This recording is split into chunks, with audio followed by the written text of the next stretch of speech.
When I was a child, I burned my brain to save Chu Haoan before my mother passed away. She entrusted me to him, in all matters. Listen to Haoan, he is your husband. Do you understand? I nodded. I understood completely. At the age of 18, I saw Chu Haoan and Jiang Shuiying pulling and tugging at each other. Enraged, I pushed the woman away. My mother had said that only I could hold Haoan's hand, but Chu Haoan got angry, pushing me away and glaring at me. I've had enough of you. Are you just taking advantage of our childhood bond to push me step by step? Get out. Go find another man. I don't want you anymore. Later, I listened to his words and found a new husband. Chu Haoan, however, chased after my wedding sedan in tears. Husband? Why is he crying? I looked puzzled. But my husband just smiled. He lost the most precious thing. So naturally, he has to cry. Oh, that's really sad for him. Fortunately, I have my husband. Chu Haoan dropped his words and left. He held Jiang Shuiying in his arms, and she looked at me with a smile on her face. I couldn't understand her smile, and my intuition told me it wasn't good. How troublesome. Mother once said that I was Chu Haoan's fiancé. Only he can hold your hand, embrace you, and share your bed. Back then, I was very disappointed. No one else can, no one else, no matter who it is, only your husband can sleep by your side. Alright then, I understand, but now, Chu Haoan is holding Jiang Shuiying. Jiang Shuiying is his wife, so what? Can he have 2 wives? Alright, I can't figure it out, so I can only follow him. But after just a few steps, Chu Haoan suddenly stopped. He glared at me fiercely. You fool, don't you get it yet? Get out of here. How can there be someone as shameless as you in this world? I hate you. I stood there frozen, seeing his ferocious expression as if he had become a different person. He wasn't like this before. Brother Haoan is just angry right now. You'd better not follow him. After all, he is your fiancé. He won't really abandon you. Jiang Shuiying whispered a sentence and struggled to get down. Ningning may not be very bright, but I guess she's jealous. I'd better not trouble Haoan Gij. I just twisted my ankle by accident. I can go back on my own. Chu Haoan's expression turned even worse. He pressed Jiang Shuiying into his embrace, coldly looking at me. Don't push it too far. The debt of the past has long been repaid. Do you want to tie me down for life? But, isn't that what marriage is supposed to be like? What kind of couple? We are not a couple yet. You have no shame. I don't want you. I don't want you to be my wife. Can't you understand? As soon as I spoke, his face turned red with anger. I nodded quickly in fright. I understand too. I didn't follow him anymore, but I didn't know where to go. After my mother passed away, I was taken in by the Chu family. At first, they all called me young mistress, but later they started calling me Miss Chen. Chu Haoan was also very, very good to me. When others called me a fool, he would be the first to rush out and fight with them. It wasn't until the time he fought with the Prince of An that he was severely beaten by the Marquis.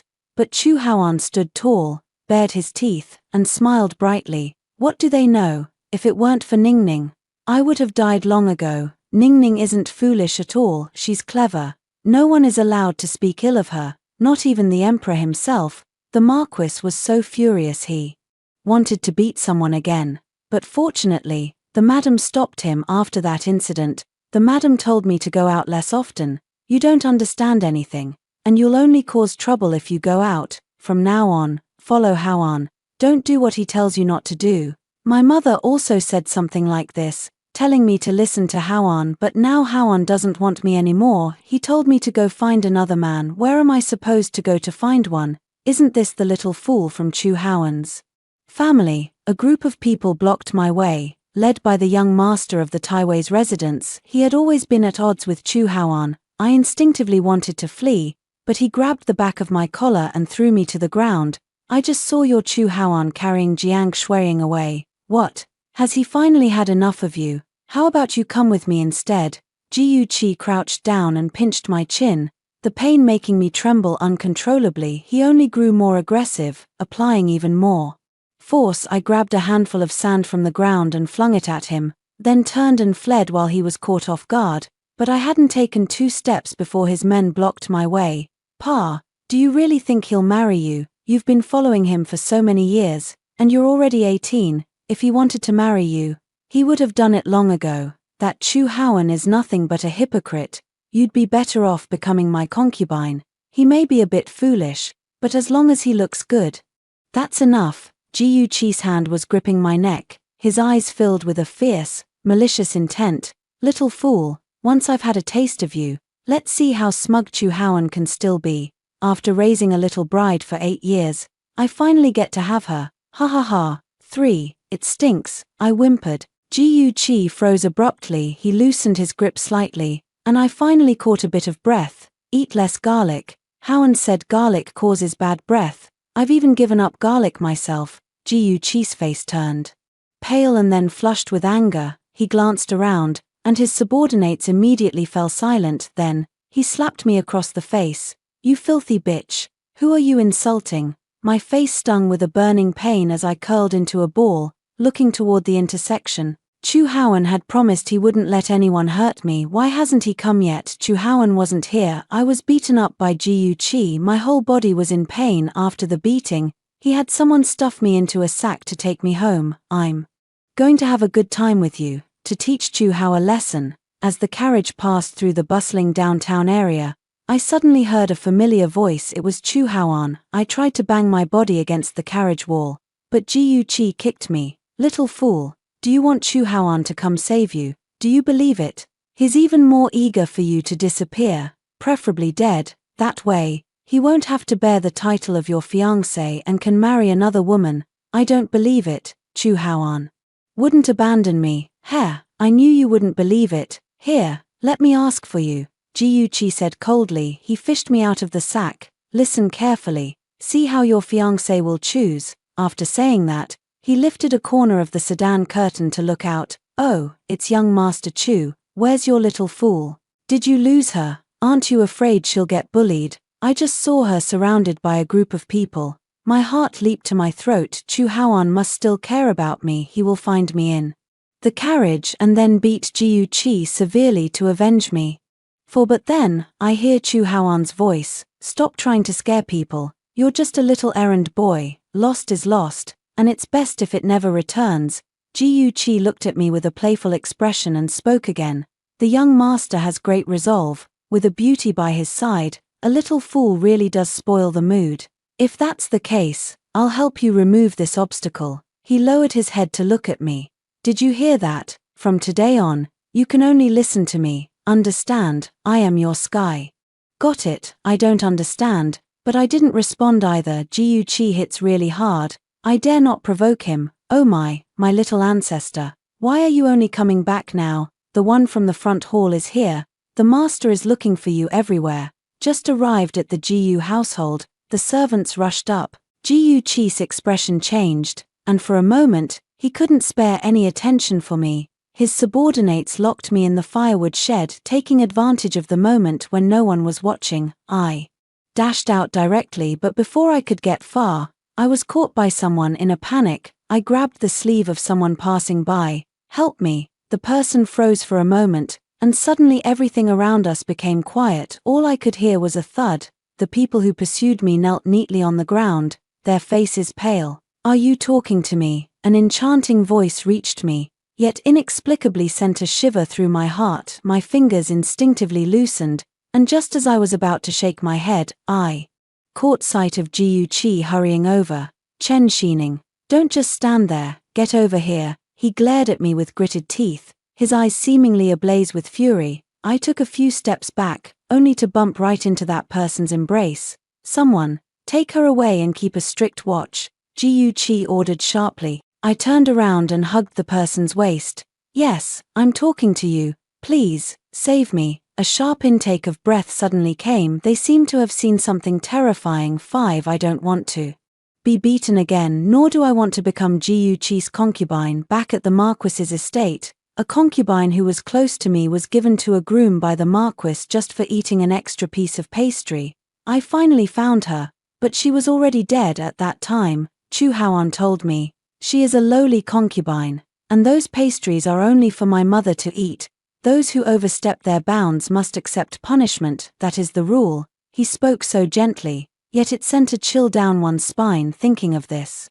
I quickly grabbed the person's clothes and looked up. I don't want to be Ji Yuqi's concubine. I don't want to be killed, please, save me. He lowered his head to look at me, gazing for a long time, and suddenly smiled. You are Chen Xining, from the Chen family of Jinju.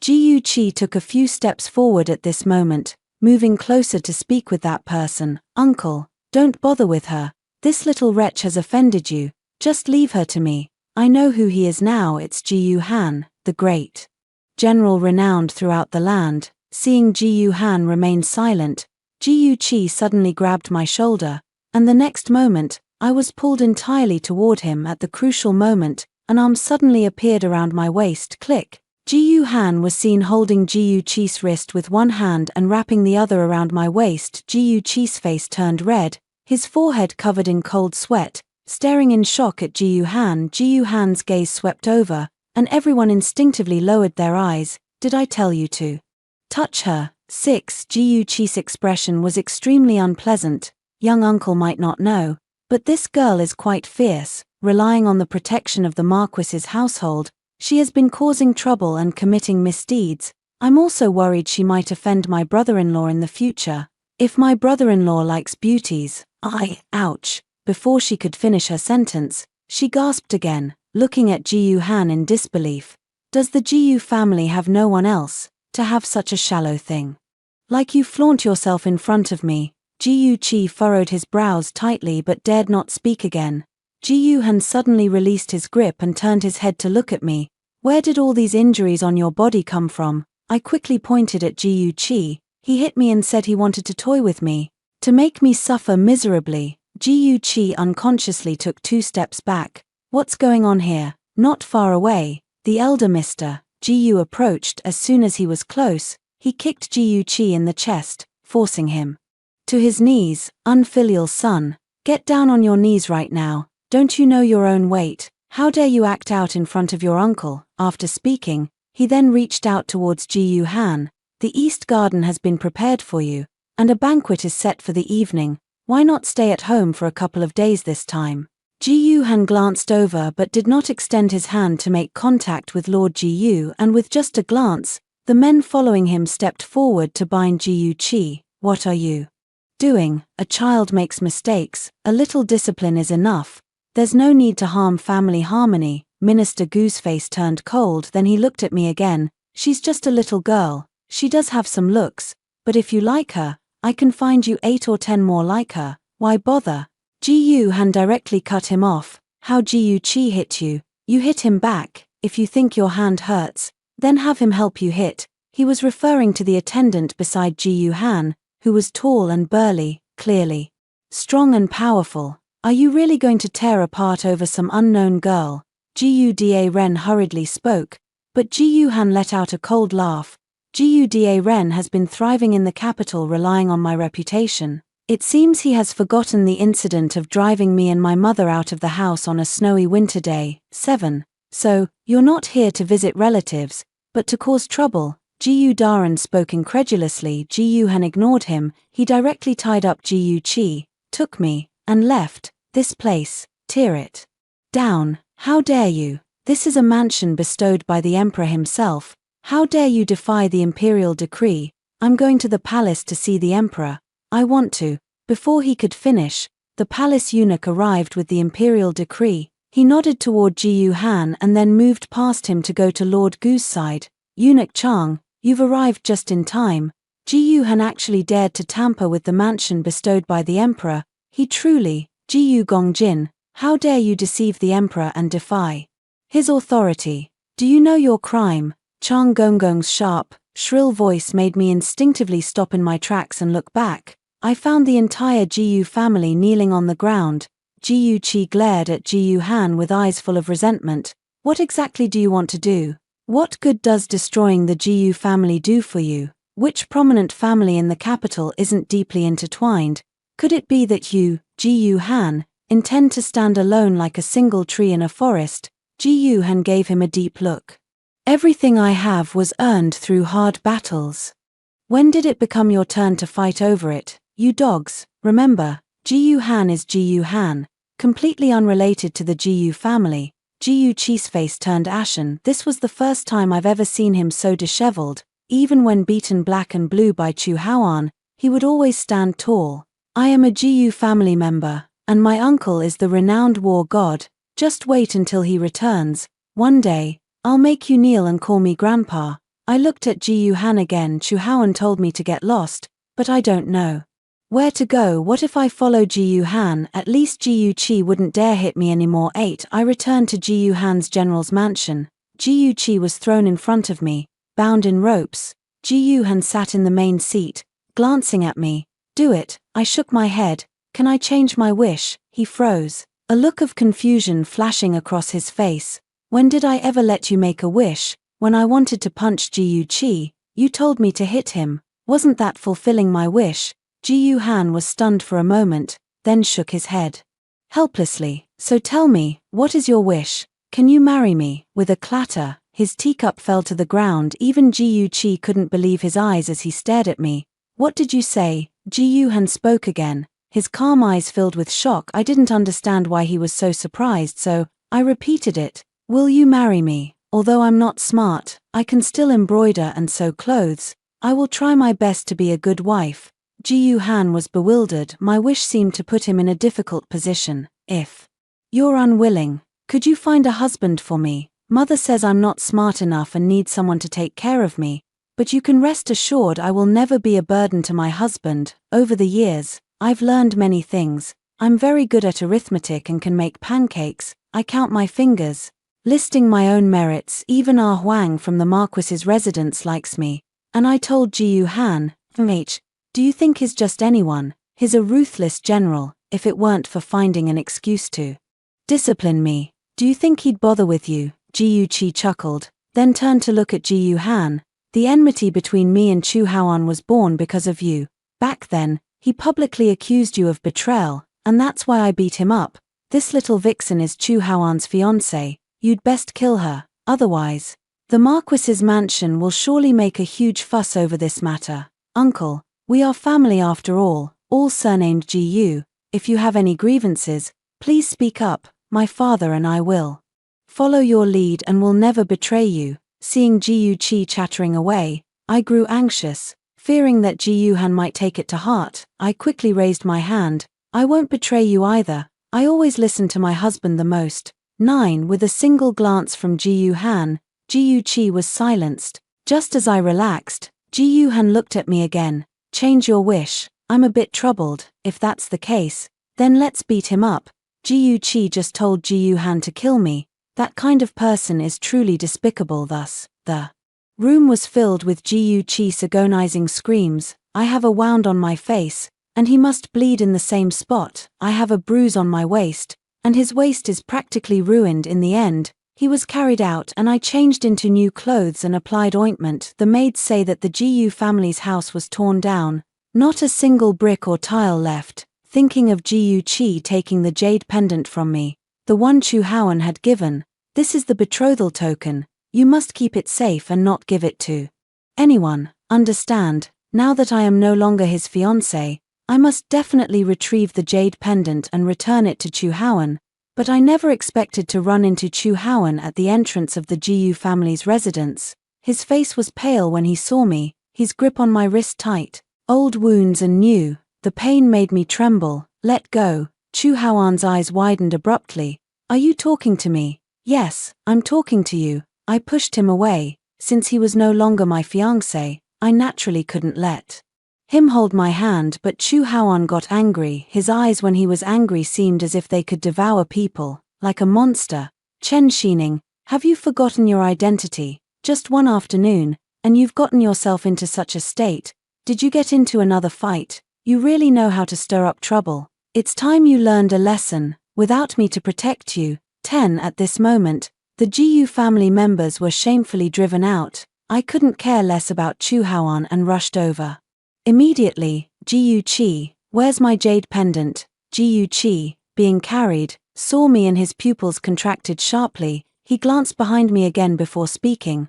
Want it? Then have Jiyu Han return everything of the Jiyu family. What does Jiyu Han have to do with this? You took my things and… Chu Haoan grabbed my arm, his face dark. What are you talking about? What jade pendant? What Jiyu Han? The betrothal jade pendant you gave me. He took it. Chu Haoan's expression changed. So you fought with him? Just to get back the jade pendant I gave you. Are there any other injuries? He grabbed my injured wrist again, and I angrily pushed him away. You've already embraced Jiang Shuiying and told me to leave, so don't touch me again. Once I return the jade pendant to you, we'll have no more ties. Ji Yuqi sneered and looked at Chu Haoan. Did you hear that? Your little fool is quite something. Actually managing to latch onto Ji Yuhan, TSK, flaunting herself, offering herself up, the wife raised by the Chu heir, truly. Before Ji Yuqi could finish speaking, Chu Haoan threw a punch at him. I don't believe a single word you say. You stole her jade pendant, and she beat you up like this. It's what you deserved. The jade pendant was a gift from me, so naturally, Ningning values it highly. I never expected that when people are pushed to their limit, their explosive strength is so formidable. Chu Haoan's gaze at me was very complex. With just a glance, the people of the Marquis's estate stepped forward to search Ji Yuqi. The other members of the Ji family were too busy dealing with their own troubles and stayed far away. After Chu Haoan found the jade pendant, he handed it back to me. What I said this morning was indeed too much. Don't worry, I won't abandon you. There will always be a place for you by my side. Ji Yuqi wiped the blood from the corner of his mouth and spoke with a sardonic smile. His meaning is that you can only be a concubine. See, it's better to choose me. At least I won't waste your time with roundabout tactics. Chu Haoan forcefully stuffed the jade pendant into my hand, and I quickly stepped back. As soon as he let go, the jade pendant clattered to the ground. It split into two halves. I quickly waved my hands. This has nothing to do with me. I didn't touch it. You let go yourself. I heard the jade pendant is an heirloom, and if I have to pay for it, I definitely can't afford it. Chu Haoan's face turned even darker. Are you avoiding me? Chen Xining, is what Ji Yuqi said true? Did you really go looking for someone like Ji Yuhan? What kind of person do you think this general is? The sudden voice made everyone turn to look. Ji Yuhan dismounted from his tall horse, his gaze sweeping over Chu Haoan. 11. Chu Haoan subconsciously took a step back, but Ji Yuhan had no intention of letting him off. What kind of person does the Viscount Chu think this general is? Chu Haoan glared at me and quickly cupped his hands toward Ji Yuhan. I dare not, General. You are naturally a dragon among men, a pillar of the nation. Ji Yuhan's gaze swept over the jade pendant split in two on the ground, and he spoke calmly. Is it really worth risking injury over such a worthless piece of jade? These words were directed at me, but Chu Haoan stepped forward and reached out his hand once more. This time, however, I dodged in advance. Chu Haoan grabbed at empty air and said in a low voice, let's talk about our matters when we get back. Don't make a scene. I kept my distance from him and spoke calmly. Go back where? You and I have nothing to do with each other anymore. My mother told me to listen to Chu Haoan, and I did everything he said except for when he told me to get lost, but repeatedly telling me to get lost. I have my temper too. Moreover, he has already embraced another and taken a different wife. I refuse to be a concubine. Chu Haoan took a deep breath and said through gritted teeth, then who do you want to be involved with? How could someone as esteemed as the god of war, a general on distant campaigns, ever be within your reach? Chen Xining, don't forget your place. His gaze was terrifyingly cold. I shrank back involuntarily. In truth, this wasn't the first time he had looked at me with such a gaze, but I endured it all before because my mother said he was my husband, and I should listen to him. Fortunately, he isn't anymore. I finally don't have to endure him anymore. None of your business. I dodged further away. Anyway, I won't be your concubine. Do you actually think you could be the main wife? Chen Xining, you're a penniless fool. What are you dreaming about? Who else would want you if you leave me? Who in the entire capital doesn't know you're part of the Chu family? What he says is really unreasonable, but I'm not good with words, and I don't know how to refute him at the moment. Angry to the point of tears, suddenly, a figure appeared before me. Ji Yuhan shielded me behind him with one hand. 12. If it weren't for the favor the Chen family owed back then, your father's Marquis title might never have been granted. What, when she's no longer useful, she's just a concubine to be ordered around. However, there's one thing the Duke's son got right. Everyone in the capital knows that it was your family who begged to marry her.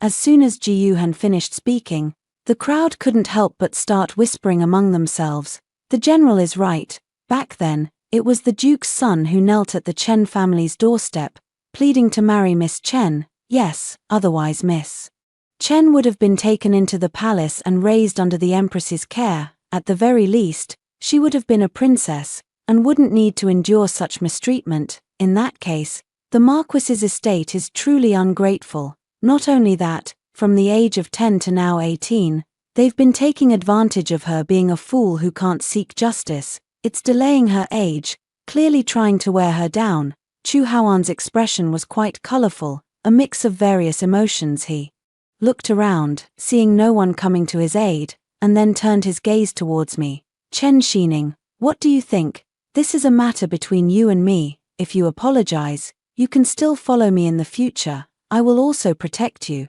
But if you side with outsiders, then from now on, our bond will be severed. You need to think it through. Don't forget you've never left me before. I tilted my head to look at him, a bit puzzled. Isn't it you who told me to leave? I'm just following your words.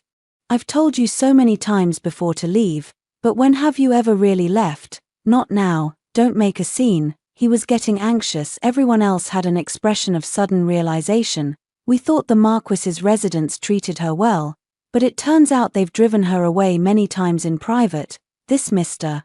Chu appears to be all righteous and proper, but it turns out that protecting his fiancée was just empty talk. It seems the rumors can't be trusted. I think he's just plain bad. A perfectly fine young lady, and he treats her like this. Chu Haoan stormed off in a rage. Before leaving, he whispered a warning in my ear. I want to see how long Ji Yuhan can protect you. By then, even if you beg me, I won't spare you a glance. 13 I ignored him. If Ji Yuhan doesn't want me, I'll just find another husband. It's not really that difficult, is it? I think the attendant by Ji Yuhan's side is quite good. He completely overwhelmed Ji Yuqi when he fought him, but when I suggested he become my husband, he turned pale with fright and suddenly knelt down on the ground. I turned around and saw Ji Yuhan looking at me with an inscrutable expression. Are you really in such a hurry to get married? I thought for a while and nodded. Mother wanted me to marry Chu Haoan at 15, and now I'm already 18. If I don't get married soon, Mother will blame me. Just for this. Ji Yuhan seemed very helpless. I looked over in confusion. What else could it be for? It was my mother's dying wish. If I couldn't fulfill it, how could I face her in the future? Forget it. Why bother telling you all this? Ji Yuhan sighed helplessly and muttered to himself. He had me dressed up ceremoniously and then took me to the palace. This wasn't my first time visiting the royal palace. My mother also brought me here once before she passed away. She also had me meet the Empress, and my mother told me to call her aunt. She was my mother's best friend now. Ji Yuhan has also brought me to see aunt. What a bold move by the Chu family. After Ji Yuhan briefly explained what had happened outside, Auntie slammed the table. Everyone around knelt down, and I followed suit, but Ji Yuhan lifted me up by the back of my shirt. My aunt's expression softened as she reached out to me. Good child, don't worry, your aunt will stand up for you. Time flies so quickly. It turns out you're already 18. I've been neglectful. Someone deliver the decree. 14 I followed behind Ji Yuhan, holding the imperial decree. Miss, please follow me this way. The nanny behind me suddenly spoke. I paused, looking at Ji Yuhan with difficulty. He nodded, and only then did I follow the matron away. But the matron was taking me to the Chu family. The Chu family members came out to greet us, and Jiang Shuiying was among them. The matron stood in a prominent position, pulling me to stand beside her. If it weren't for General Yuan Cheng bringing Miss Chen into the palace today, Her Majesty would never have known how audacious your Chu family has become. Back when Madame Chen was on her deathbed, it was you who vowed to treat Miss Chen well, and now, what happened to the promise of marrying her as the principal wife? The Marquis immediately changed his expression and hurriedly spoke up. It's not that I won't marry her, it's just that an auspicious date is hard to choose. Precisely because we dare not betray the dying wish of Madame Chen, we are taking this matter very seriously.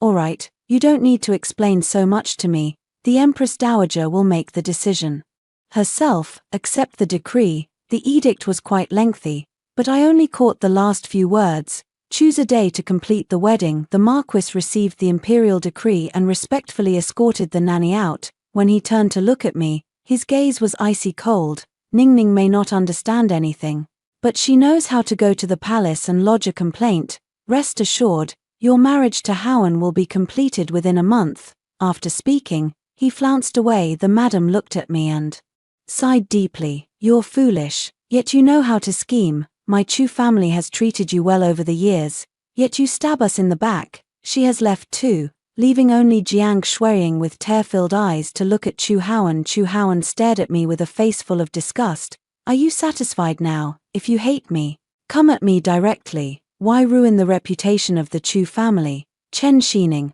I am too disappointed in you. 15. I want to go and ask Ji Yuhan for clarification. How did I suddenly become Chu Haoan's fiancé again? I was clearly going to find another husband. The people at the mansion won't let me go out. The Marquis has given orders that you cannot leave without his permission. I went to see the Marquis, but he refused to meet me. I went to see the lady, but she just kept telling me to wait until Jiang Shuiying found me. You're only making them hate you more like this. I looked over in confusion. She continued, I thought you were not worth fearing, but who knew you'd bring trouble upon yourself? You little fool. It seems the Chu family has been too kind to you all these years. A little fool like you. Just a minor illness could easily take your life. But that's all right. They'll soon learn how to deal with you. I really don't like the look in her eyes. But she suddenly grabbed my hand and placed it on her hair. Immediately after, I heard her pained voice. Miss Chen, please calm down. I really didn't seduce the young master. We are innocent. Don't do this, please. Don't. Chen Xining, are you crazy? I was shoved away with great force. My back hitting the pillar, it hurt so much. Jiang Shuiying spoke with a pitiful tone. I'm sorry. I shouldn't have been here and caused Miss Chen to misunderstand. I just admire the young master, but nothing has ever happened between us. Since the young master is going to marry you, I will definitely not bother you anymore. After saying this, she bit her lip and looked at Chu Haoan. These days, it's Shuiying who has been a bother. She turned to leave but collapsed, caught by Chu Haoan. Then, she was carried away by Chu Haoan again. From then on, Jiang Shuiying came to the mansion every day, holding hands and embracing with Chu Haoan. Sometimes they even secretly kiss. Meanwhile, the household is preparing for my wedding to Chu Haoan, but I'm very worried because I no longer want to marry him.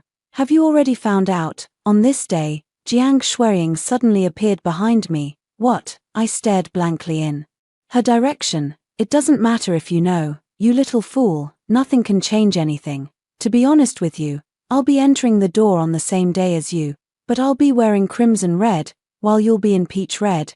Do you know what this means? Anyway, once the veil is on, no one will know who is who. I had no idea what she was talking about. Jiang Shuiying sneered. It means I am the wife, and you are the concubine, regardless of what outsiders think, within the Marquis's estate.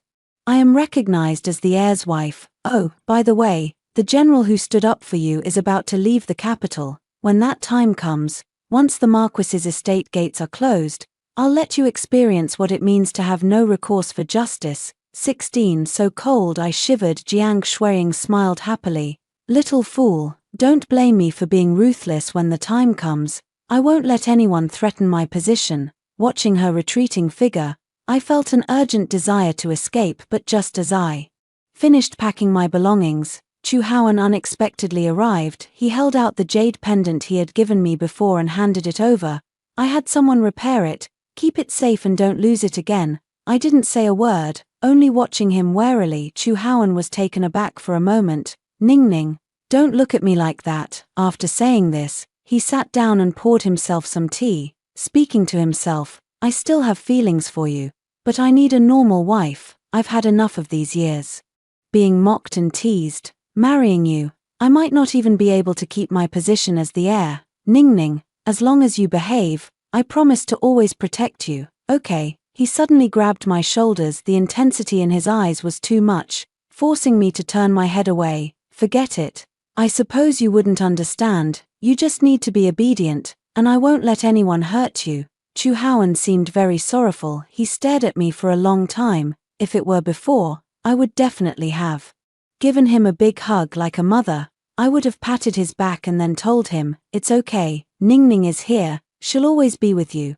But this time, I didn't do that. He already has a new wife. This isn't something I should be doing. Can you? Chu Haoan spoke, but suddenly saw Jiang Shuiying enter the room. Haoran, I've been looking for you for a long time. Your mother said the betrothal token is with you. Why did you give it to her again? Seeing the jade pendant in my hand, Jiang Shuiying's face was filled with hurt. Chu Haoan immediately snatched it away. I came looking for it too. This should rightfully be yours, but the jade pendant is already broken. Although it's been repaired, there are still cracks. How about I polish a better one for you instead? Jiang Shuiying spoke with consideration. No need. This one is fine. She happily took it, and Chu Haoan instinctively looked at me. I actually breathed a sigh of relief, otherwise, I wouldn't know how to return it to him.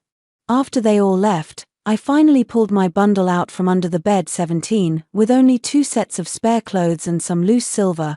I crawled out through the dog hole in the wall.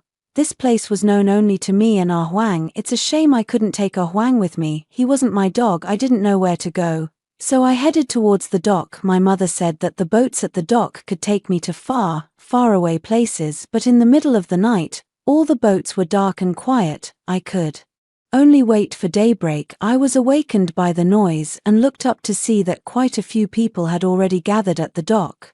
Have you seen this girl? The Marquis's residence is looking for someone.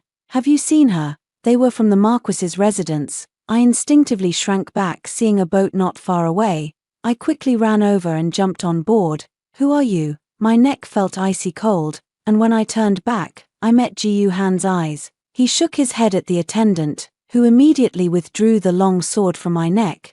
Ji Yuhan looked me over once, then glanced at the dock. What are you doing? Didn't you want to get married? My eyes turned red with anger. I do want to get married, but I don't want to marry Chu Haoan. How could you just ignore me? Mentioning this made me feel extremely wronged. Ji Yuhan frowned, and the cabin was left with only the 2 of us. He treats you badly, he asked patiently, and I was at a loss. If it were before, Chu Haoan had indeed treated me well. He always thinks of me first when there's something good, and he never allows anyone to speak ill of me. But ever since I turned 15, he hasn't been as good to me. Chen Xining, you little fool. Do you even understand? I told you, stop following me. Just stop. Didn't I tell you not to go out? You came out just because they told you to. You fool. Got beaten up, didn't you? You deserved it. Now you'll remember. 18. Ji Yuhan never received an answer from me. So where do you plan to go?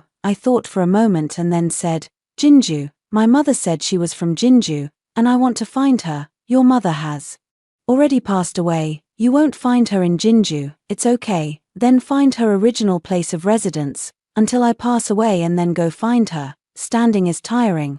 So I found a place to sit down. Ji Yuhan's gaze darkened, and he pointed to the soft couch beside him. The ground is cold. Sit here. I moved closer and kept silent. They've already left. I'll hire someone to send you back to Jinju. After a long time, Ji Yuhan finally spoke. I struggled to hold back my tears and kept nodding. He suddenly lifted my chin and frowned. What? Want me to take you there? May I? Ji Yuhan agreed, and I was very happy, but I was afraid he would find me noisy. So I dared to be happy only in secret. Go ahead and laugh if you want to.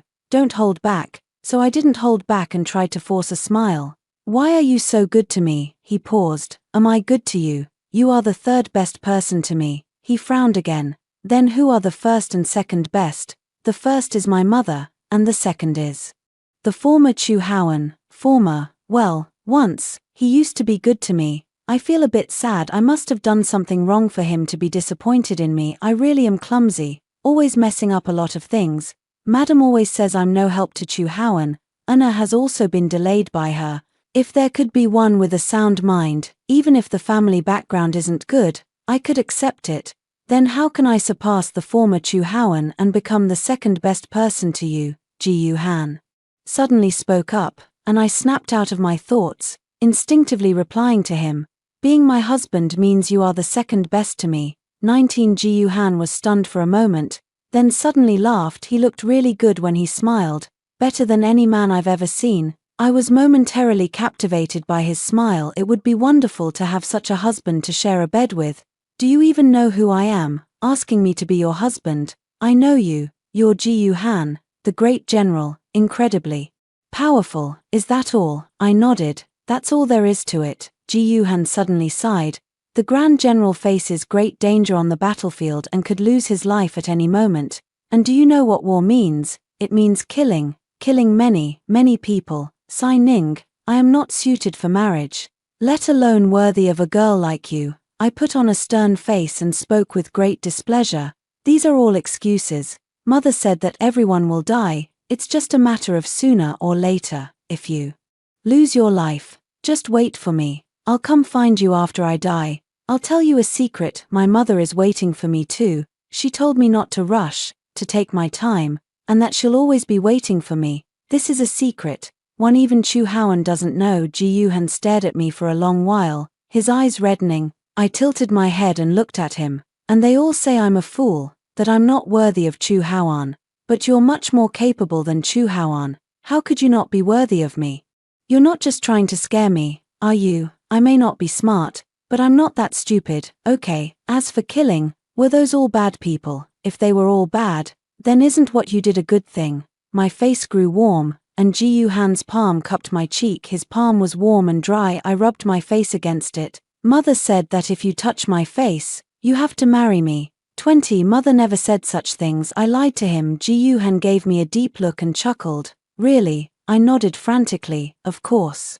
It's true, I don't lie. Alright, I'll marry you. Ji Han agreed. The cabin door was suddenly opened, and his attendant, who seemed to have overheard, stood frozen in place. General, why is he stuttering now? Ji Han spoke up. Send a letter to the palace. I want to marry Chen Xining from the Chen family.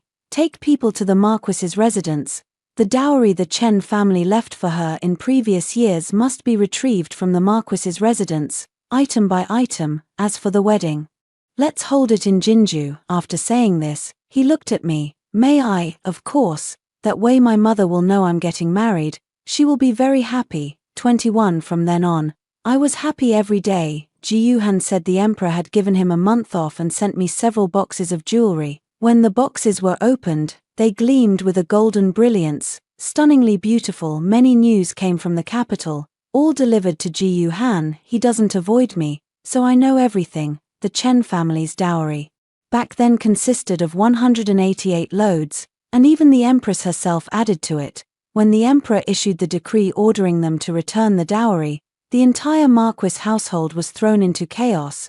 I heard that not much is left. Some was exchanged for land and property. Some was given away as favors. The Marquis shamelessly went to the palace to beg the emperor, hoping that considering the years the Marquis's estate had taken care of Miss Chen, the debt could be reduced, but was driven out by the emperor. The palace has spread the word that if it weren't for the affairs of the Chu family, their daughter would not have been massacred by bandits. Not only did the Chu family show no gratitude for this, but they also wanted to seize the girl's dowry. Truly shameless. The person who said this glanced at me furtively, their face seemingly filled with sympathy. I smiled and said, some things were asked of me, and I agreed to let them take them. Do we still have to return these? Ji Han patted my head. Of course.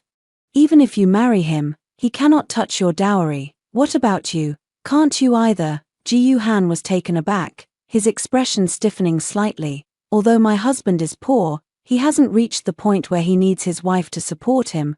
I felt somewhat disappointed. After all, that's about all I'm good for. When the lady didn't like me before, I would pick and choose, sending her elaborate headpieces if she liked them. She would affectionately hold my hand and talk to me. Ningning is so sensible. It would be even better if she were a bit smarter. But now, Ji Han doesn't want my things. How can I make him happy? 22. I quickly forgot about it, because Jinju is just too delicious. It would have been better if I hadn't run into Ji Chi. His prison cart passed by me, and the entire Ji family was inside. Chen Xining, if he hadn't called my name, I wouldn't have recognized him. After being beaten by Ji Han's men, I thought he had already suffered enough, never expected it to be even worse. Now, filthy like a stray dog, hair all tangled and stinking, I hear Ji Yuhan is going to marry you. How could someone as ruthless as him possibly marry you for real?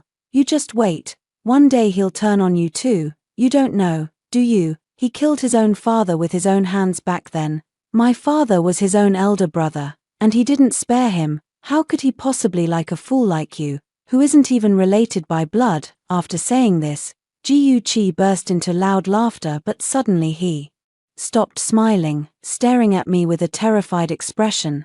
I turned around and saw Ji Yuhan standing there. Though I didn't know when he had arrived, as I looked over, he handed me a heavy cloak, which settled onto my shoulders. It's cold outside, why didn't you wear more when you left the house? I didn't feel cold when I came out, but your cloak arrived just in time. I took his hand, brought it to my lips to warm it with my breath, then rubbed it gently. Ji Yuhan's hands were so rough that rubbing them made my own hands ache. Still not taking him away, he spoke coldly, and the soldiers immediately took the Ji Yu family away. Ji Yuhan, how did you feel when you personally killed your own father? Ji Yuqi was beaten. The soldiers fought while timidly glancing at Ji Yuhan, afraid he would get angry, but Ji Yuhan wouldn't. He was a reasonable man. However, it was said that Ji Yuqi died in prison that very night. The magistrate Ji Yu was so angry that he coughed up blood in large mouthfuls. Ji Yuhan didn't let me know about this, but I overheard it secretly when the jailer was dealing with Ji Yuqi's body. I sneaked over. I forgot to tell you during the day, but my husband is definitely not a ruthless and vicious person. He doesn't hit me and even protects me, which is much better than you. Mother said that bad people like you will go to hell when they die. Finally, I've said it all, and I feel much more at ease. But as soon as I turned around, I bumped into Ji Yuhan appearing behind me. Again, do you walk without making a sound? 23. With a raise of his hand, the people beside him quickly left. Snow began to fall, with flakes landing on him like petals. It's because you're too focused that you didn't hear me. I do make noise when I walk, but why bother arguing with a dead man? I pouted and went over to link my arm with his. Of course I have to argue. I don't want him going to the king of hell and talking nonsense, ruining your reputation. A flicker of surprise passed through Ji Yuhan's eyes. Where did you get all these strange ideas? Strange? Isn't it true that when you die, you have to face the king of hell? That's what Mother said. She said she passed away after doing good deeds, so the king of hell would show special mercy and let her wait for me to join her. She also said that life is very, very good, and that I must protect myself. Ji Yuhan's expression changed, and I couldn't make sense of it. Your mother treats you very well, of course. She's the one who treats me the best. Ji Yuhan took me by the hand and we went home together. He asked again, how do you think Ji Yuqi died? I think his question is really strange. Someone like him, any way he dies is deserved. Isn't it just retribution? Ji Yuhan glanced at me sideways and reached out to brush the snowflakes off my shoulder. What if I was killed by someone? I stopped, tilting my head to look at him. Ji Yuhan lowered his eyes, not looking at me, his fingers unconsciously pinching my palm. Is it too cruel? I quickly shook my head. Not cruel. Ji Yuhan looked over leisurely. We are all members of the Ji Yu family. His father is my elder brother. I chimed in. But you don't share the same mother. When his father drove you and your mother out of the house at just 5 years old, and even tried to sell your mother, you were no longer a family. Mother said that caring for each other is what makes a family. They will only harm you. He smiled. What else did your mother teach you? There are many. My mother said I'm not smart, so I need to pay more attention to who treats me better. She also said that in this world, I can only trust my husband, but if my husband treats me badly too, then I should leave. She also said that she left me some property in Jinju.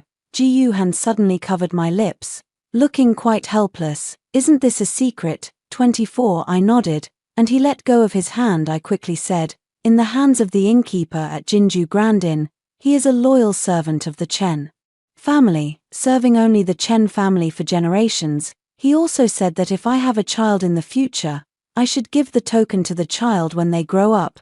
Do not give it to anyone before that.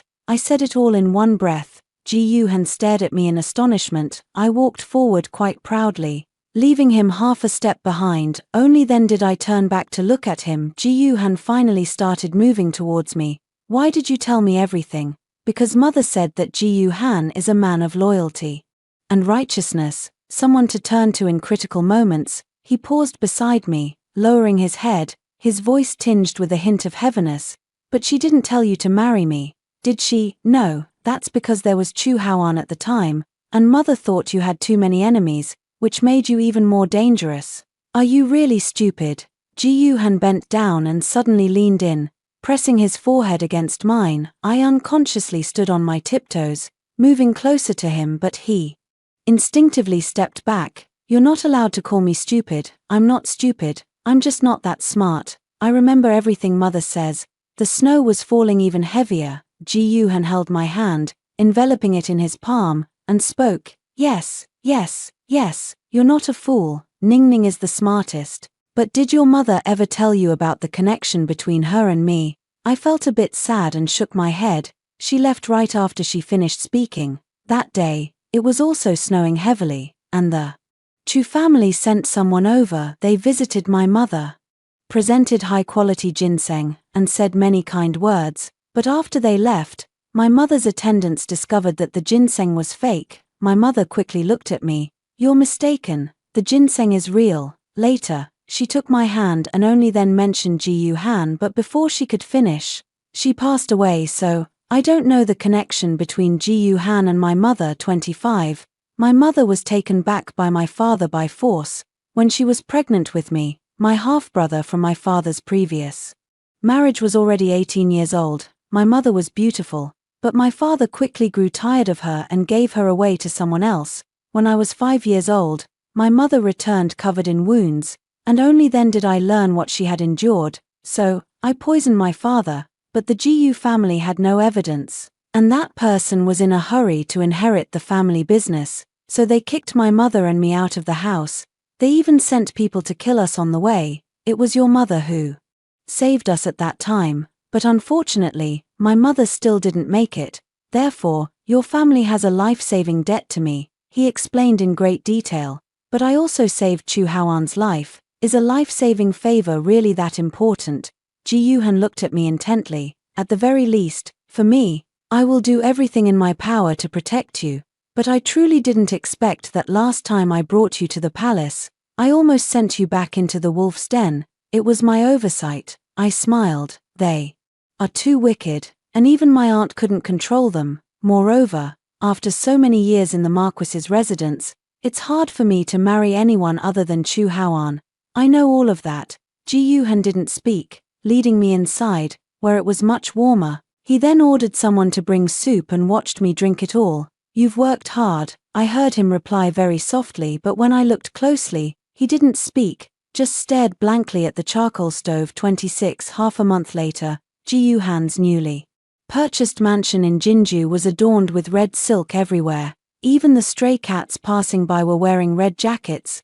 The butler said this was a joyous occasion, so moved that tears welled up in his eyes. Unfortunately, the day before the wedding, I ran into Chu Haoan on the street. I didn't want to pay him any attention, but he excitedly blocked my path.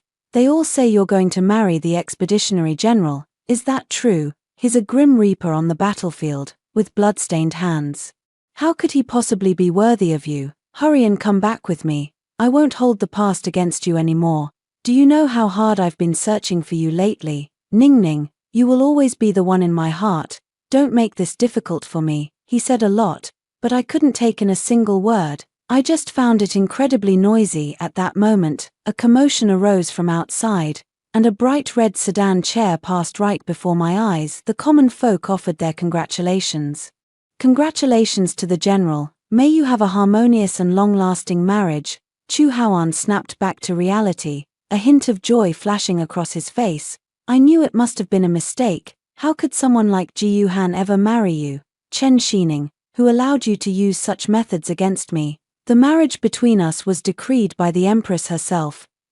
I pushed him away and hurried out to chase after her. Today is the wedding of a deputy under Ji Han's command, and I am also going to attend the ceremony. I had been shopping for too long and forgot about this matter. I had only run a few steps before Chu Haoan grabbed my wrist. Don't chase after her. Even if you catch up, what can you do? Why would Ji Han want a woman like you? I angrily shook him off. But Chu Haoan held on even tighter when people around us started looking over. He suddenly pulled me forcefully to his side and whispered in my ear, "Don't push your luck, I've already postponed my wedding with Shueying. Just to come find you, if you keep making a fuss, I really won't care about you anymore, husband." Someone rode past on horseback, and I quickly shouted. Ji Yuhan tightened the reins and turned to look over. In the midst of Chu Haoan's pale face, the spear instantly pierced through his shoulder blade. Immediately after, I was scooped into Ji Yuhan's arms as he bent down. 27 Chu Haoan was pinned to the ground by Ji Yuhan's men. I huffed at him, saying, "You're really strange," one moment saying my husband isn't worthy of me, and the next saying I'm not worthy of my husband, but we are clearly the best match. You are the one who is not worthy, your whole family is not worthy. If you dare to grab my hand again, I'll chop it off. Believe it or not. Ji Yuhan glanced at me, nodding thoughtfully. He waved his hand, and Chu Haoan was taken away. I attended the Deputy General's wedding with Ji Yuhan, and the venue was packed with people, but their looks at me were not filled with sympathy, nor with disdain. Instead, they all cheerfully addressed me as sister-in-law. I was very happy, so I secretly had a few drinks. However, I hadn't even tasted a few sips before Ji Yuhan caught me. Drinking really isn't good. I was still in a daze until I got into the bridal sedan chair the next day. Vaguely, I heard someone speaking. "There's someone behind us chasing the bridal sedan chair," shouting. "Ningning, is it our general's wife? It's said to be that one from the Marquis's residence in the capital. She's taken over the dowry and now wants the lady to be a concubine. She's got a wicked heart. Not just that, she even disregards the Empress's decree. I think now that the truth has come to light, she's just trying to save herself." Soon, the sound of ceremonial music drowned out the voices of the crowd. As my husband and I walked through the door hand in hand, a sudden burst of crying erupted, but the crying lasted only a moment before inexplicably fading away. I quietly moved closer to Ji Yuhan. "Husband, what is he crying about? Perhaps he lost something very precious and is filled with regret."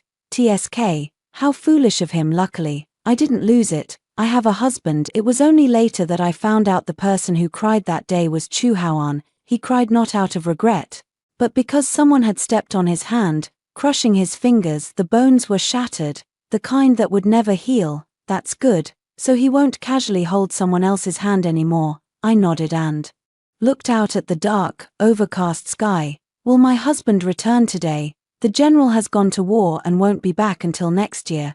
Can I go to him? The general has instructed that the border is dangerous, and the madam cannot go alone." I popped a grape into my mouth and sighed.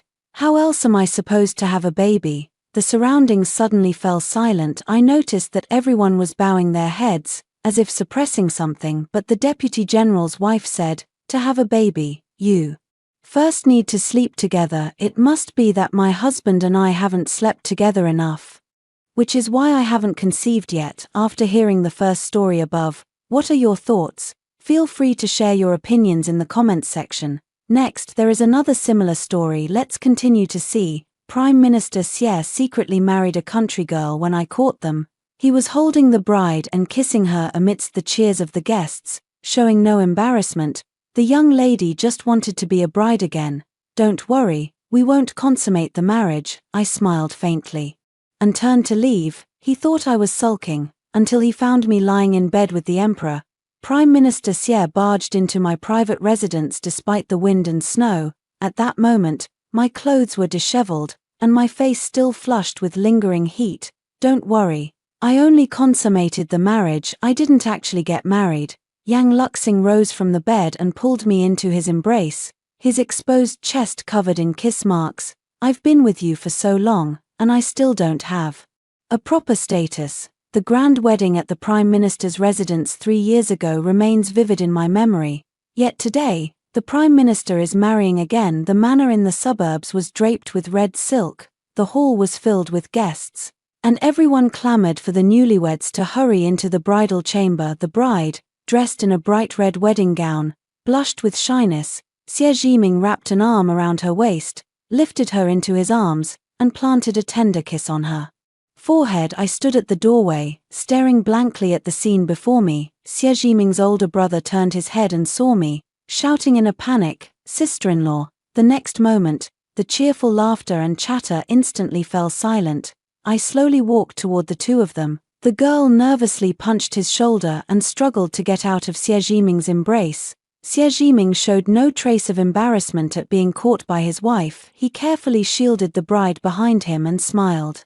Gently, Linger insisted on playing the bride. Don't worry, since I promised to marry only you in this lifetime, I will not take a concubine.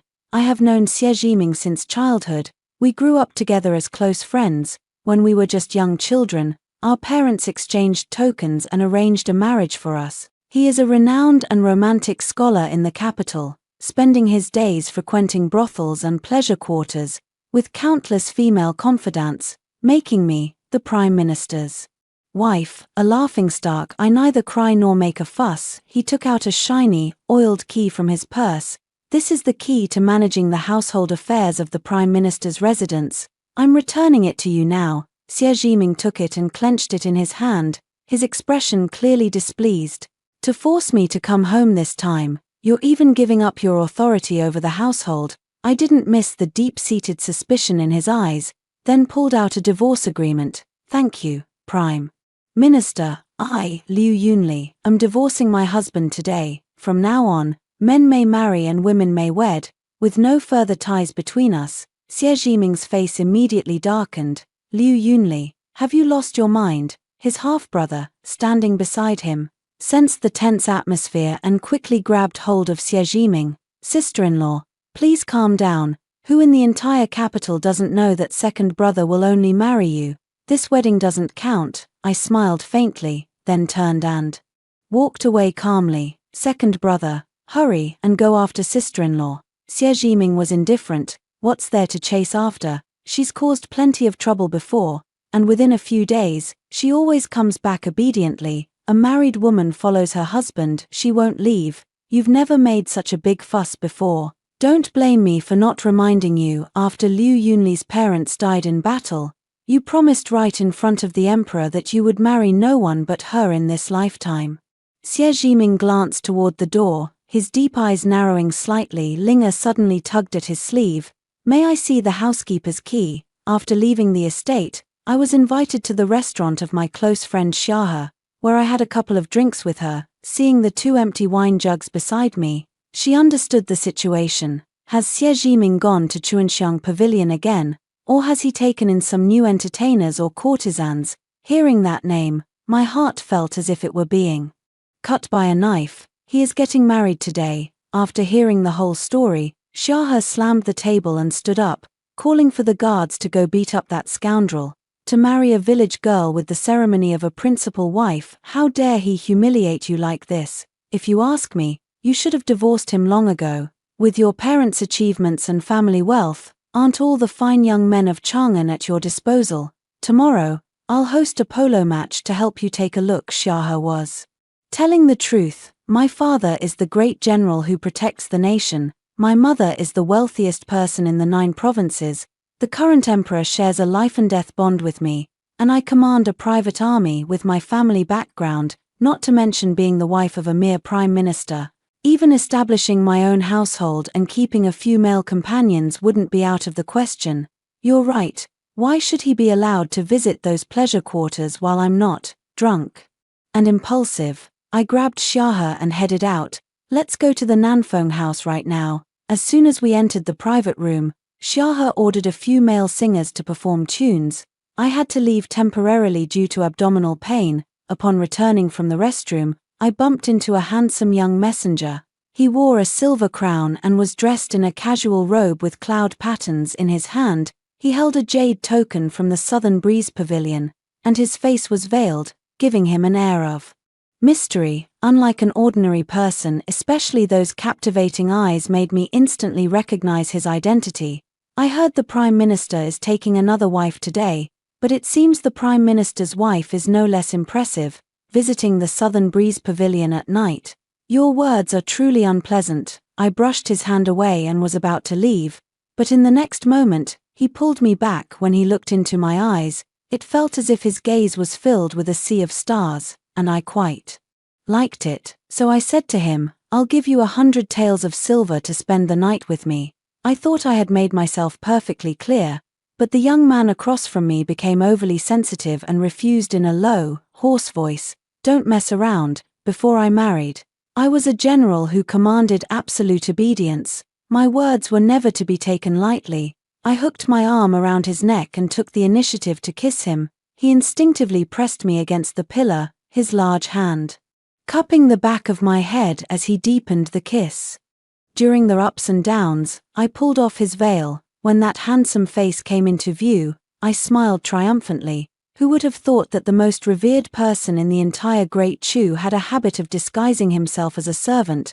That night, I slept at the Southern Breeze Pavilion. The next day, news of the Prime Minister's wife spending the night at the Southern Breeze Pavilion spread like wildfire. When Xie Jiming came knocking urgently, I was still lying in the arms of another man. I paid no attention, focusing instead on teasing Yang Luxing's Adam's apple, watching as he finally couldn't resist swallowing hard, then opened his eyes. I smiled radiantly, but he wore a troubled expression and asked helplessly, "Do you want to use this kind of tactic to get me to help you deal with Xie Jiming?" I retorted, "Then are you willing?" He sighed, "If you wish, you don't need to sacrifice yourself to me. I will do it for you." The door was slammed open, and my maid came in to block the person. Yang Luxing tried to get up, but I pressed him down firmly beneath me. Xie Jiming watched from behind the gauze curtain, pacing back and forth in anger, and scolded me furiously. "Liu Yunli, you have no sense of womanly virtue. How dare you fool around outside? What kind of behavior is this?" I questioned him. "On what grounds is the Prime Minister accusing me?" "Naturally, as your husband, I have already divorced the Prime Minister. So what kind of husband are you to me? From now on, where I am, what I do, and who I am with have nothing to do with you. Understand?" I then ordered the maid, Song Chun, "Drive these people out for me. Don't disturb my good dream." Yes, Xie Jiming and his brothers were driven out at the entrance of the Southern Breeze Pavilion. Xie Jiming's face was grim. "Could the neighborhood rumors actually be true, Prime Minister? It seems your wife is determined to divorce you." "I'm not so sure. Everyone in Chang'an knows that the lady of the Liu family is devoted to the Prime Minister. How could she possibly go looking for male courtesans?" "Yeah, it's obvious. First, she used the threat of divorce to make the Prime Minister focus on her.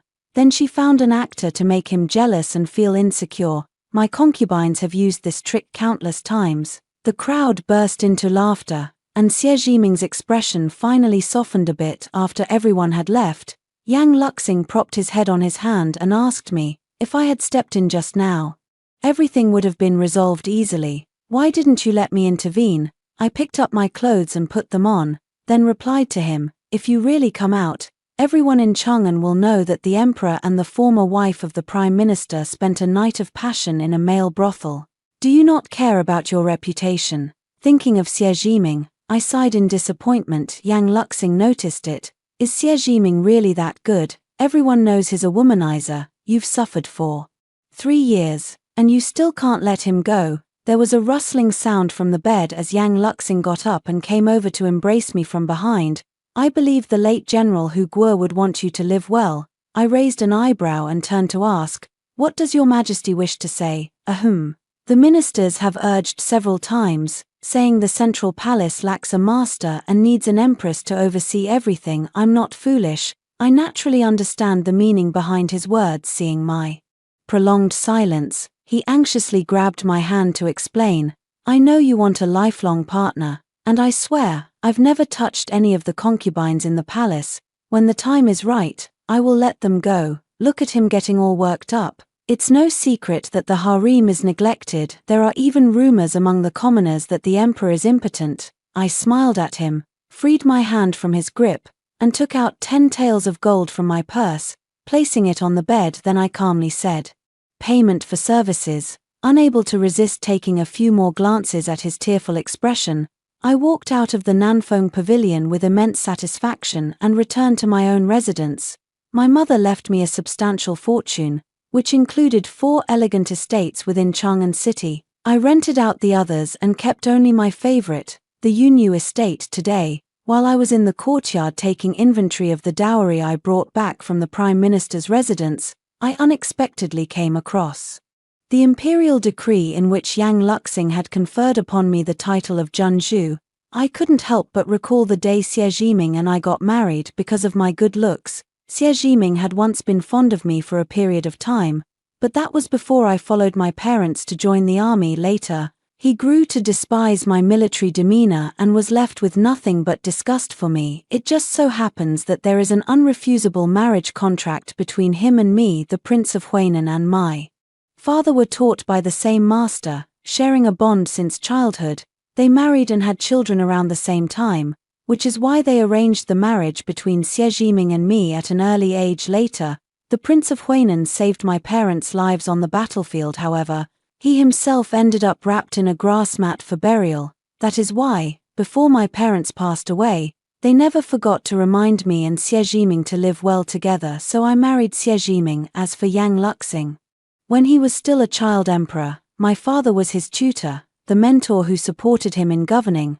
Therefore, I often interacted with him, and he was the one who understood me best. We once spent a life-and-death ordeal together in a hunting cave, which forged a deep bond between us. On the day of the wedding, Yang Luxing came to drink at the celebration and got completely drunk at the banquet. I never thought he would be so happy about my marriage. He stood up for me, not only granting me the title of princess and bringing countless treasures, but also forcing Xie Jiming to marry only me in front of everyone. Although Xie Jiming agreed, on our wedding night, he didn't even touch me and instead went to a brothel. He said his household could have only me, but I couldn't control the women he kept outside. I originally thought that although Xie Jiming was flawed, as long as his character wasn't entirely bad, we could still manage to get by. But over these past 3 years, I have been utterly disappointed in him. My father said that with my temperament, I'm not suited for the struggles of the imperial harem, and it would be better to marry someone I know well. Now that I think about it, everything my father said was nonsense. Someone I know well is even less suitable for me. In the evening, Xiahe invited me for tea, and as soon as I entered, she told me with great indignation, "Did you know, Xie Jiming actually brought that so-called Linga into the Prime Minister's residence, and even gave her the housekeeper's key?" I calmly took my seat. He has nothing to do with me anymore. Seeing me like this made Xiahe even more upset, her eyes turning red. "Lily, you did very well last night. You must get to know more men. You absolutely cannot cling solely to Xie Jiming like a tree." I was speechless. It seemed Xiahe was quite supportive of me seeking male companions, but it's no wonder she said that, because during the 3 years I was married to Xie Jiming, I truly wasn't the same person I used to be, dressed in intricate gowns, with hair styled in the latest fashion, attending those tedious flower arranging and tea ceremonies, whereas the lively spirit I once had. What's even more ridiculous is that I have already transformed into the proper lady Xie Jiming expects, yet he still shows me no kindness. I've had enough of these 3 years. Returning from my walk, in the dim light of dusk, I faintly saw 2 figures standing at the entrance of the courtyard from a distance. They looked like a young master with his servant, but as I drew closer, I realized it was Yang Luxing once again. "Is he very free recently?" Perhaps noticing my gaze, he looked up and smiled, shaking the box of Jinji plum cake in his hand.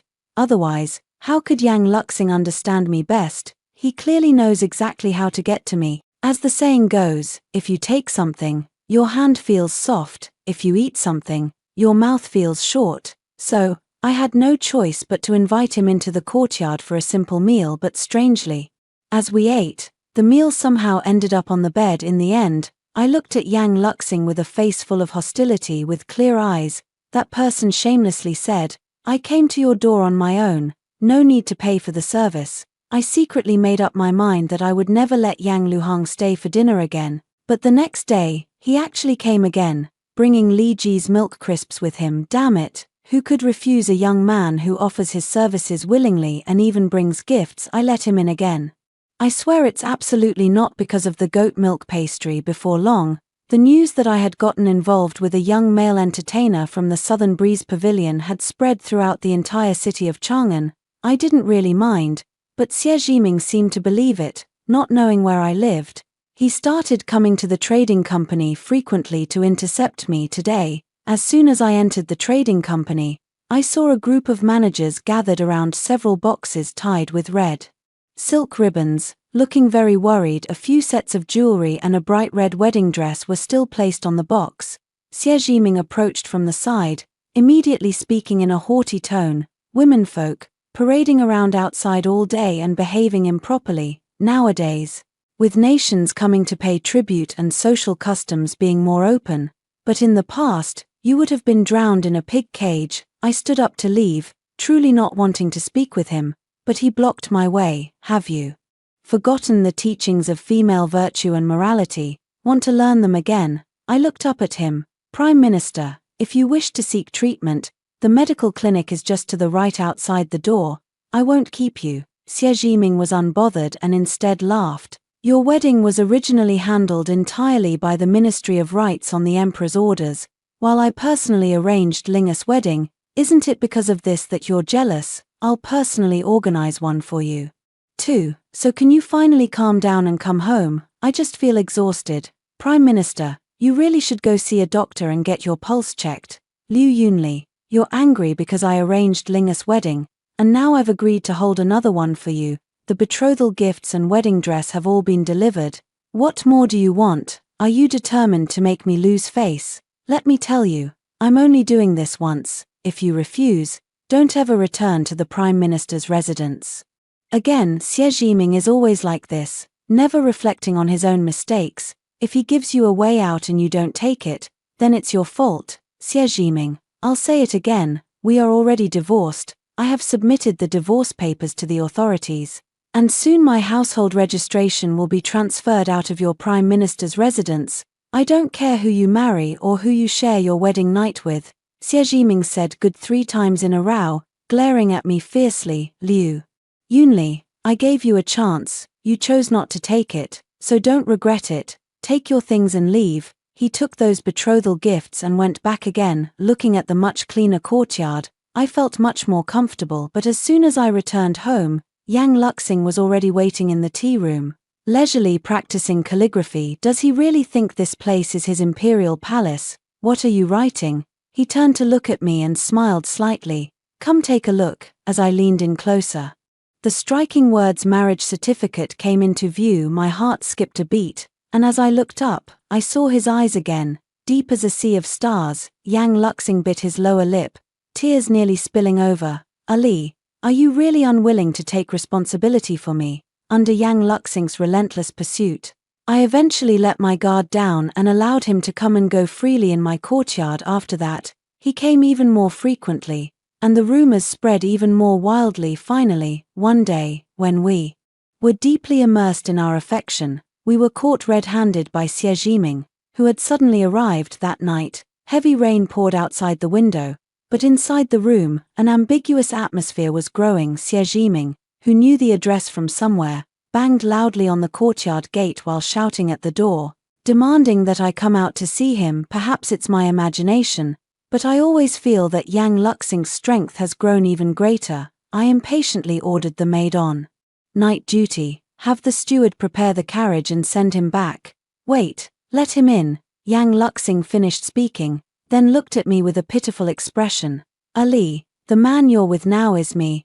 I don't like him always clinging to you. As you wish. Yang Luxing is someone who knows how to use his advantages to the fullest. Strangely enough, even though I clearly know what he's trying to do, I still find myself willing to indulge him. After Xie Jiming entered, he was stopped by the maid at the doorway. He kept shouting outside, Liu Yunli, I've already made such a scene and promised to personally prepare a wedding for you. Why haven't you come home yet? Upon hearing this, Yang Luxing's eyes sharpened, and he actually reached out to tickle my sensitive spots, making me burst into laughter. Don't mess around.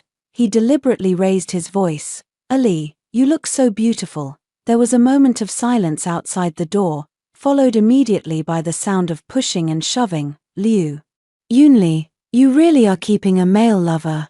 Who is that adulterer? Let him come out. Seeing the door about to be pushed open, I shouted sharply, Halt! Yang Luxing helped me put on my clothes and then supported me as I walked to the door. I opened the door, the flush on my face not yet faded. Xie Jiming, drenched by the rain, choked up the moment he saw me. You damned fool. You really went and fell for someone else. I was in my nightgown, and the marks on my neck were impossible to hide. I leaned weakly against the doorframe, idly playing with the strands of my hair that had fallen loose, and told him clearly, Xie Jiming, I have always meant what I said.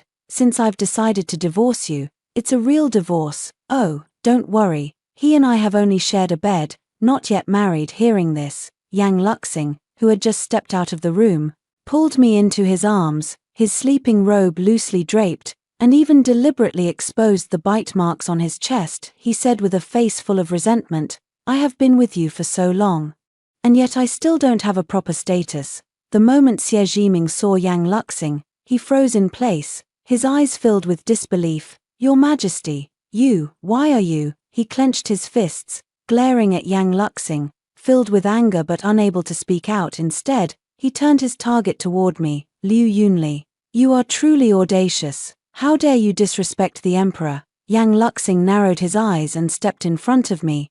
Your Excellency, it would be best to treat your eye condition as soon as possible, lest you go blind and fail to see that it is I who admires Liu Yunli. Hiding behind him, I felt for the first time that the little emperor, whom I had once beaten to a pulp, had become someone I could rely on. Xie Jiming's eyes turned red. Your Majesty, are you willing to defy the world's condemnation and follow in the footsteps of King Ju of Shang by seizing a subject's wife, even if Liu Yunli has already divorced you? If she were willing, what would it matter if I became the King Ju of Shang? Yang Luxing grabbed Xie Jiming by the collar and threw him fiercely into the courtyard. Xie Jiming, you are utterly unworthy of Liu Yunli. Guards, escort the Prime Minister back to his residence. Yes, Xie Jiming was restrained by being lifted and dragged. Yang Luxing suddenly restrained me, and in front of him, he kissed my neck, causing Xie Jiming to roar furiously. Afterward, Yang Luxing demanded a status from me, and he quietly slipped a chicken blood jade bracelet onto my wrist, once again asking me to be his empress. This chicken blood jade bracelet was left by Yang Luxing's mother for his future wife, but I still didn't agree. The next day, Yang Luxing returned to the palace and never came back after that. During that time, he did send 2 letters, saying that he was busy with state affairs and had urgent matters to handle. For several peaceful days in a row, I finally had the chance to invite Xiahe to go out and take a look around the streets. I never expected to run into an acquaintance. As soon as I stepped onto the street, Linga approached, adjusting her hairpin. The embroidered silk she wore and the oversized gold hairpins in her hair made her look garishly vulgar. She boasted to me, I heard that the young lady of the Liu family is of noble status, yet she still lost to me. Now that I hold the authority over the household affairs in the Prime Minister's residence, you, sister, can only be a discarded wife. I ignored her pretentious act and turned to ask Xiahe if she wanted to visit the weapon shop or the Nanfeng Pavilion first. Linga, seeing me act as if she didn't exist, stomped her feet furiously. I'm talking to you, can't you hear me? Talking to me? Then you should at least respectfully address me as princess, I continued to remind her. Also, Xie Jiming was divorced by me. It's fine if you picked up the trash I discarded, but don't jump around in front of me and dirty my eyes for no reason. He and I passed by her, but then Xie Jiming's voice came from behind. Lily, do you really not want me anymore? I turned to look at him. He looked haggard, and even though he never grew a beard, dark stubble had appeared on his face. I impatiently told him, I think I made it very clear a long time ago. Prime Minister, once again. I tried to pull Xiahe away, and once again, Xie Jiming stopped me, suppressing his anger. He asked, have you been with that person for a long time? Upon hearing this, I sneered disdainfully and retorted, whether it is or isn't, what does it have to do with you? Xie Jiming seemed to have lost his temper. He dragged Linga in front of me and asked if it was because of Linga that I had divorced him. It is indeed easier to change the landscape than to alter one's nature. He still shifts the blame onto others to this day. Lily, I sent her away. Will you come back? I swear, I will learn to be a good husband. Upon hearing his words, Linga instantly turned pale and clung to Xie Jiming. Unwilling to let go for a long time, she pleaded, Xielang, you cannot send me away. I am already carrying your child. Xie Jiming was stunned, I sighed and advised Xie Jiming, if you abandon me again after playing with my feelings, Xie Jiming, I will only think even less of you. Xie Jiming hung his head low, tears actually falling as he growled, do you think he's any good either? He's had designs on you for a long time. The first woman by my side was sent by him. My expression remained calm. I see. You have no other reaction. What reaction does the Prime Minister wish to see? Disappointment, pain. If you intend to drag me into the mud, I'm afraid you won't succeed. Do you know why I insisted on marrying you back then? Xie Jiming's eyes flickered. Why? Back when the Northern Di tribe rebelled, your mother, the Princess of Huainan, was a spy for the enemy state.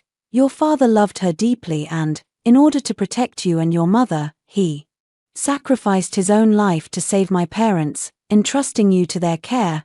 It was only after learning of the King of Huainan's true intentions that your mother chose to follow him in death, and on their deathbeds, my parents insisted that I marry you all to protect you and ensure the prosperity of your Huainan royal line. I thought I had no particular attachment to love, so I believed marrying anyone was the same. Marrying you, at the very least, fulfilled our parents' wish, but I overestimated myself, because I've come to realize that I need love, and you cannot give me that. These words have been buried in my heart for a long time. Now that I've spoken them, I feel much lighter. Xie Jiming was still standing there in a daze, but Xiahe and I had already walked far away. He shouted loudly from behind, Liu Yunli, I care about you. Hearing this, I suddenly felt that Xie Jiming still had a lot to learn about how to love someone. Today was destined to be an unsettled day. Finally, I managed to invite my best friends out for some fun. But we were stopped by people all day long. As soon as I arrived at the Zhuo Pavilion of the South Wind Hall, I was stopped by the old eunuch beside Yang Luxing. Can you just let me go? After arguing for a long time, the old eunuch silenced me with the words, the emperor has summoned you. Helpless, I followed the old eunuch into the palace. By the edge of Tai Pond, Yang Luxing, dressed in a deep blue brocade robe, slowly scattered fish food on the lake surface, attracting the fish to compete for it. Seeing me approach, Yang Luxing smiled and led me to the edge of Tai Pond. He asked me if I could still recognize which one was Penghu. Fat Tiger was a divine carp presented as tribute from a foreign land, but his appearance was different from that of an ordinary red carp. He was golden with black stripes. I was young at the time and blurted out, a fish that looks like a tiger. Yang Luxing then named him Fat Tiger and raised him in the Tai Pond. I smiled and grabbed a handful of fish food. Scattering it into the pond, a plump, large carp leaped out. Fat Tiger loves to compete, always wanting to be the first. See, here he is. I looked up and once again met his gaze. He reached out and wrapped his arms around me, softly asking, I love to compete too, and I want to be the first in your heart. He had hinted at this countless times, so of course I knew what he wanted, but I still pushed his hand away. Ah Xing, give me a little more time. Yang Luxing felt a moment of disappointment. I am the emperor. If I want you, no one can stop me. He was silent for a few seconds, then added, except you, only you can stop me. As long as you are unwilling, I cannot bear to cause you even the slightest displeasure. The night gradually deepened, and suddenly a circle of lanterns lit up on the Tai Pond. While many Kongming lanterns rose into the sky, an old eunuch approached with a Kongming lantern and handed it to me and Yang Luxing. Today is the Mid-Autumn Festival. Why not release a lantern and make a wish, princess? Perhaps the general and his wife in the heavens will see it. Hearing these words, tears suddenly fell from my eyes, and I shot a reproachful glance at Yang Luxing. Truly, the emperor knew exactly where my weakness lay. My parents passed away during the Mid-Autumn Festival. Although they loved me, they still made me marry Xie Jiming, knowing full well that I was in love with Yang Luxing. I know the Xie family has done a great favor for the Liu family, but must I repay this debt with my lifelong happiness? But I still decided to follow my parents' wishes. When Yang Luxing learned I was to marry Xie Jiming, he said nothing, only that I was like a sister to him, and that he would naturally make sure my wedding was properly arranged. Hearing him say that, I felt somewhat relieved, glad that he had no romantic feelings for me, so there was no need for him to be sad for me. He conferred upon me the title of princess and ordered the Ministry of Rites to prepare for my wedding. On the day of my wedding, he was all smiles, happily drank himself into a stupor, and even said that finally someone could keep this troublemaker in check. Listening to this, I didn't feel good inside. It wasn't until more than half a year after our marriage, when I went to the palace to pick up Xie Jiming, that I heard from an old eunuch that Yang Luxing had been in a daze for a month because I got married, and even cried every night holding my portrait. He actually liked me, but I found out too late. Ali, make a wish. Yang Luxing's voice sounded beside my ear. He was always like this every mid-autumn festival.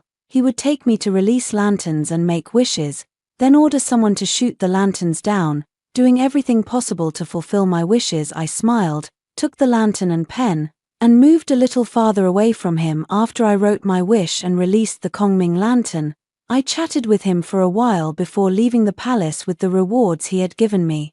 Who would have thought that before I even reached the palace gate, Yang Luxing, disregarding all decorum, ran toward me and held me tightly in his arms, as if he wanted to press me into his very bones.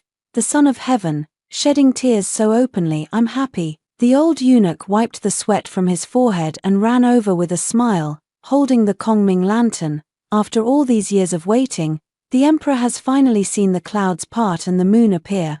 I looked at the Kongming lantern and smiled faintly. Written clearly on it were the words, "I only wish that your heart is like mine, and that you do not betray this longing." When the imperial edict appointing the empress reached my hands, the young eunuch delivering the decree told me, "The emperor ordered that this edict first make a stop at the prime minister's residence. Yang Luxing appears harmless on the surface, but in reality, he is the most cunning and sly." Back when my father had us engage in a sand table exercise, I was too focused on his fainting troops at the front. Just when I thought I had one, he sent a small cavalry unit to launch a surprise attack, leaving me utterly defeated and fleeing in disarray. Now that he has finally managed to trick me into his hands, how could he not take the opportunity to twist the knife in Xie Jiming's heart? Strangely enough, Xie Jiming went against his usual behavior and gifted me an incredibly valuable set of jewelry as a dowry. When the housekeeper of the Prime Minister's residence delivered the jewelry, he also included a letter. In the letter, Xie Jiming expressed his deep regret for not cherishing me properly, but he acknowledged that it was too late for everything. He mentioned that from then on, he would live a good life with Linga. When I read the letter, I thought to myself that Xie Jiming's sudden realization and repentance could be considered a double blessing. Little did I know that this man was so audacious that he actually kidnapped me when I went to the cemetery to pay respects to my parents. The moment the blindfold was torn off, I saw a room that looked like a basement. Xie Jiming stared at me stubbornly, like a child denied candy. "You shouldn't have left me. You stayed for 3 years without leaving, and I had already decided to accept you. Why did you suddenly abandon me? Do you know what you're doing?" Xie Jiming, I know. Hearing this, I broke free from the ropes and slapped him. "You know nothing." Xie Jiming stared at my actions, frozen in place. I had already sensed something when he sent someone to knock me out in the cemetery, so I hid a sharp stone on me. In fact, I had woken up long ago and used the stone to cut the rope. Xie Jiming couldn't trap me at all. "Someone, stop her." After Xie Jiming shouted, I knocked him out with a slap. The guards in his mansion were no match for me at all. Besides, Xie Jiming only intended to detain me and had no intention of killing me, so the guards were even less capable of defeating me. Half a quarter of an hour later, as the last person fell to the ground grimacing in pain, I grabbed Xie Jiming by the collar and dragged him out. After carefully examining the surroundings outside, I realized this was the small courtyard that Xie Jiming's mother loved the most. He actually hid me here. Suddenly, the sound of hoofbeats came from the distance. I didn't know who was coming, so I had to hide Xie Jiming in the haystack first, then hide by the door to observe the situation. I tightly gripped the wooden stick in my hand. If the newcomer was an enemy, they would likely be armed with swords, and I wasn't sure if this flimsy stick would be enough to fight back. With a loud bang, the wooden door burst open, and the person who strode in, dressed in a moon-white brocade robe, was none other than Yang Luxing, his face full of anxiety. "Search for me, Ah Xing." I threw down the wooden stick and threw myself directly into his arms. Other matters could be tolerated, but Yang Luxing was unwilling to tolerate Xie Jiming's intention to harm me as an emperor, he had already made too many concessions in the matter of loving me. If I hurt his heart again for the sake of others, it would be too selfish. Therefore, Xie Jiming's act of kidnapping the future empress was announced to the world, and his position as prime minister was demoted after Xie Jiming woke up. He even had a fight with Yang Luxing in the martial arts arena. It would not sound good if it got out that the emperor had competed with a minister. So Yang Luxing strictly forbade anyone from speaking about the matter. Afterward, Xie Jiming also came to apologize to me, saying that he now realized his mistake and that he would sincerely bless Yang Luxing and me in the future. He is a man of his word. After the coronation ceremony, my maid, Song Chun, brought me something, saying it was from Xie Jiming. I opened the red lacquer brocade box, and inside was a torn-up marriage certificate. Song Chun closed the box and continued, "Lord Xie said he has never touched you, and now that the marriage certificate is destroyed, there is no longer any connection between you. You can explain this to the emperor to avoid any lingering resentment." I didn't pay it any mind and looked towards Yang Luxing, who was just pushing the door open. There's no need to say it. He never minds. As the red curtains fell, that night, both Yang Luxing and I had the person we most wanted to love in this lifetime. Yang Luxing and I had just gotten married when Voices in the court began urging him to fill the harem and share his favor equally. He was furious, had a big argument with those court officials, and stubbornly insisted on dismissing the harem. When I brought him ginseng soup to see him, he dismissed the attendants around him, held me tightly in his arms, and said in a pitiful tone, "They're forcing me to sleep with other women. Ali, I'm so pitiful." It was his usual way of acting spoiled. I reached out and patted his back to comfort him. "They're forcing you. They're bad, Your Majesty. Don't cry anymore, or I'll have to hit someone." Yang Luxing immediately stopped crying. He pouted and looked at me. "Why isn't Ali comforting me at all?" It's not an easy task to get the court officials to agree to disband the harem. The court and the harem are closely connected, and you really don't need to go to such lengths for me. I thought that since husband and wife are one, I should also understand his difficulties and not demand that he change for me just because of my own ideas. Yang Luxing grew anxious, holding my shoulders even more sorrowfully. "Ali, are you abandoning me?" "I'm not abandoning you. In fact, I deeply understand his feelings for me. From our first meeting, the moment our eyes met, I knew that he and I would inevitably have many entanglements in the future. But if he truly loved me, the women in the harem wouldn't be an obstacle. He would still let many palace maids and consorts leave the palace. I know this all too well." So the entire afternoon, I was discussing with him how to proceed gradually and how to ensure the consorts receive the compensation they deserve. As I said, a married couple is one entity. We should be in the same boat.